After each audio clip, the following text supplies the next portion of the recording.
Liquid fad diets: why drinking your way to slimness isn't the best thing to do.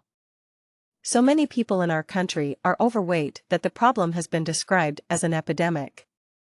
Our modern way of living, spending lots of time driving and sitting in front of computers, coupled with the abundance of highly caloric, cheap food, has produced a nation of fatties.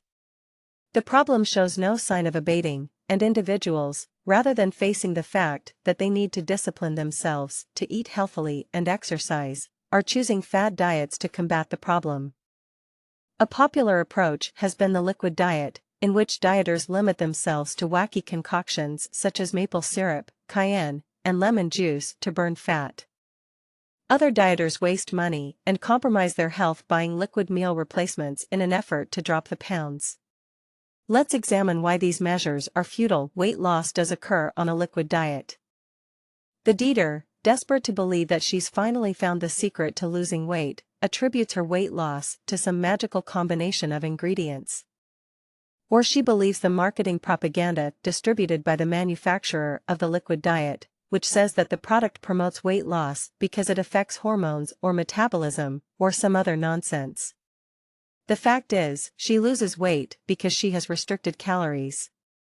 When she begins the liquid diet, she's gung-ho and has made a promise to herself that this time, she really will lose weight. So she faithfully follows the guidelines to the diet, foregoing all real food in favor of the meal replacement. Since she's probably consuming about half the calories she needs to be healthy, she does lose some fat and water weight. Unfortunately for her, there's much more involved in sustained weight loss than downing chalky, pre-packaged shakes for a week or so.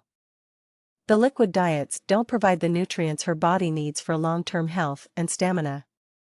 Soon she'll feel weak and lightheaded because she's simply not taking in enough calories, nor is she ingesting the complex mix of nutrients that we all need to be healthy. Our dieter hasn't learned anything she needs to know to be healthy and fit and to maintain an optimum weight throughout her life.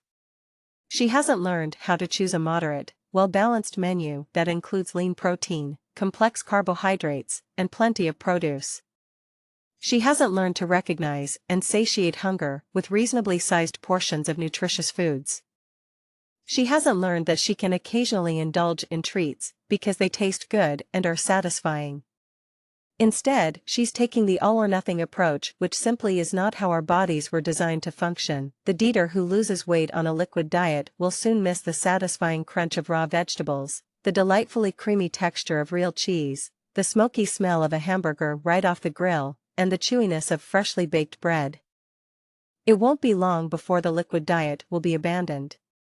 Sadly, since the dieter is now desperate for taste and texture, and her body is craving fiber and nutrients, she will begin to eat with a vengeance, and stuff herself with far more calories than she needs. The weight will immediately pile back on, and the dieter will be back where she started, feeling even worse about herself and her lack of willpower. Liquid diets, like any fad diet promising quick results, do not work. They deprive the body of nutrients it needs, they foster unhealthy and unrealistic attitudes about food, and they ultimately make the problem worse. Anyone seeking to lose weight should recognize that it will take a lifelong commitment to healthy eating and exercising.